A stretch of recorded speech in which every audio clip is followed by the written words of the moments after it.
नवाब शाह से रिपोर्ट कर रहे हैं मोहम्मद आजम भट्टी, फ़खर न्यूज़। सिंध में 50% से ज़ायद ख़वातीन और 5 साल से कम के बच्चा खून की कमी का शिकार हैं।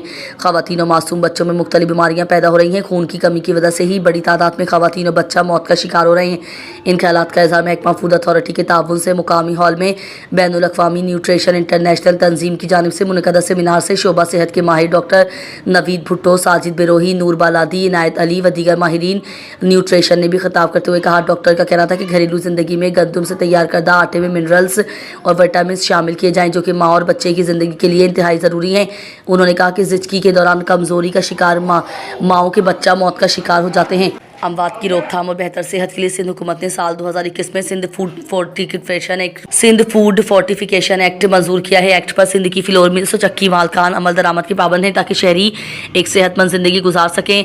माहिरीन डॉक्टर्स का कहना था कि सिंध हुकूमत के मंजूर करदा एक्ट के तहत गंदम के आटे में आयरन, फॉलिक एसिड, जिंक व दीगर विटामिन शामिल किए जाएँ ताकि जच्चा व बच्चा में खून की कमी को पूरा किया जा सके। विटामिन और मिनरल शुदा आटे के इस्तेमाल से दिमागी तौर पर कमज़ोर बच्चों को भी फ़ायदा होगा और फोर्टाइटेड आटे के इस्तेमाल से 5 साल से कम उम्र बच्चा और ख़वातीन जिस्मानी और जहनी कमज़ोरी समेत दीगर बीमारियों से महफूज रहेंगी। महकमा फूड के तहत मुनक़दा सेमिनार में फ्लोर मिल्स मालकान, चक्की ऑनर और मिल्स में काम करने वाले टेक्निकल अमला ने भी बड़ी तादाद में शिरकत की।